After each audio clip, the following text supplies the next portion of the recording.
Moi j'ai 18 ans, je suis à l'IUT technique de commercialisation de Caen. Ouais.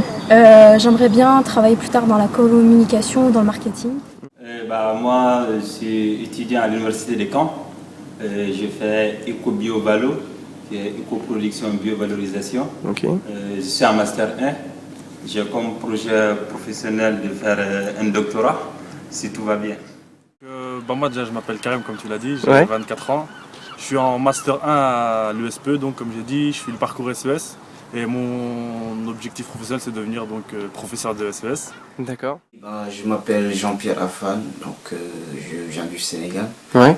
Et je suis en langue étrangère appliquée. D'accord.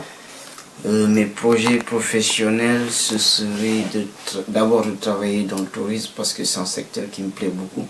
Et peut-être en même temps m'inscrire pour faire des études en sciences. Moi c'est Kim, j'ai 22 ans, je suis en master 1 marketing et j'ai comme projet professionnel, c'est un peu flou, quoi, c'est un peu comme tous les étudiants, je sais pas trop où j'avance, quoi.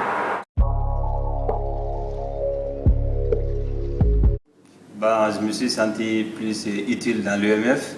D'accord. Je partage les mêmes valeurs que moi et voilà, c'est une association qui vise à défendre l'intérêt des étudiants et c'est ce qui me plaisait chez cette association. D'accord. Concernant justement ton EMF, ton implication dans l'association EMF, parce qu'aujourd'hui la plupart des gens croient, encore une fois, que EMF c'est une association communautaire et tout, et qu'il faut être musulman pour adhérer à cette association. Mais finalement, ça n'est pas du tout le cas. Regarde, t'es là, Charline elle est là, et on arrive quand même à vivre ensemble et à faire des grosses activités.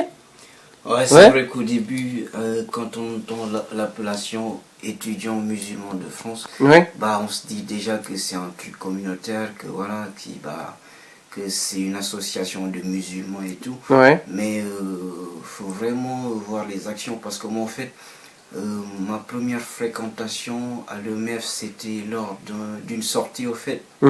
C'était une sortie à Cherbourg. La Cité de la Mer, c'est ça? Non, avant ça, c'était l'année passée, c'était une sortie à Paris au Cité des Sciences. Voilà. Et puis j'ai été à ça. Bonne ambiance et. Oui, et puis c'est là qu'on m'a parlé de l'EMF. Ouais. C'est là qu'on m'a parlé de l'EMF. Ouais. Et puis j'ai commencé à assister aux réunions et tout. Ouais. J'ai vu que vraiment c'était vraiment intéressant parce qu'on parlait de sujets intéressants.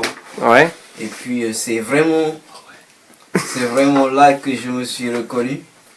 Je sais pas, mais bizarrement comme ça, je me suis retrouvé quoi je me suis vraiment retrouvé parce que c'était l'approche sociale qu'on retrouvait. Donc ça s'est traduit par des banques alimentaires, des voyages subventionnés, etc. D'accord. Et je trouvais qu'on aidait plus les étudiants que d'autres associations. C'est l'aspect familial que j'ai super bien aimé, quoi.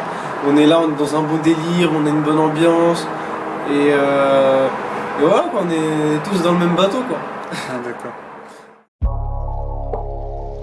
Toi, personnellement, qu'est-ce que ça t'a apporté, EMF? Premièrement, l'EMF, ça m'a apporté beaucoup de choses. Je ne peux même pas tout énumérer. Et en partant déjà des aides, que ce soit des aides alimentaires, que ce soit l'EMF, il est toujours proche des étudiants. Pour subvenir aux besoins des étudiants, quelle que soit ta nationalité, quelle que soit la couleur de ta peau.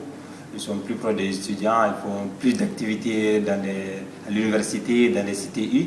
En plus de cela, moi personnellement, ça m'a apporté plein de contacts, plein de connaissances, des amis inoubliables qui, je sais, c'est le meilleur moment de ma vie, quoi. Développer des acquis professionnels, comme, organiser un repas, etc. Ça a l'air bête comme ça, mais ça demande du temps, beaucoup de logistique, etc.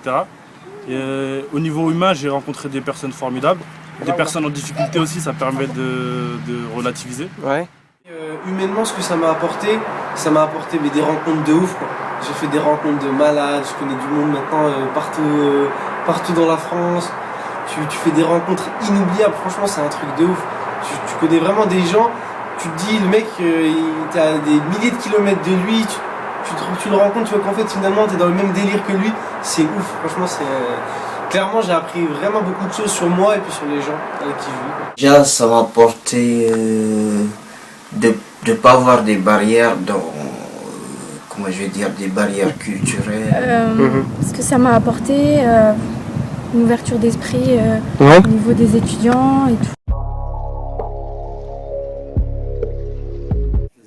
Qui subventionne des projets des étudiants, que ce soit dans la section disciplinaire où on a intervenu dans plusieurs cas de fraude à l'université, que ce soit dans les votes du budget de l'université, que ce soit dans les relations de l'université avec les autres universités internationales. L'EMF est là pour prendre part au débat et pour défendre que les étudiants, que pour les étudiants, on est là que pour ça. Et c'est notre volonté de tout faire pour la réussite. Parce que EMF, ça défend l'étudiant en priorité. C'est pas que des promesses, c'est un engagement qui est tenu envers l'étudiant.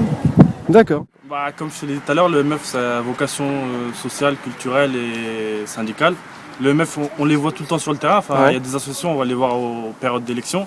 Alors que le MEF, c'est vraiment le moment de... Qu'est-ce qui se passe ? T'as clashé les autres. Non, c'est pas méchant, mais après, peut-être au niveau politique, peut-être qu'ils font plus de choses que nous, mais vraiment au niveau social, s'ils ont besoin, les étudiants savent que s'ils ont besoin de nourriture, de soutien, etc., ils vont venir voir le MEF. La proximité, quoi.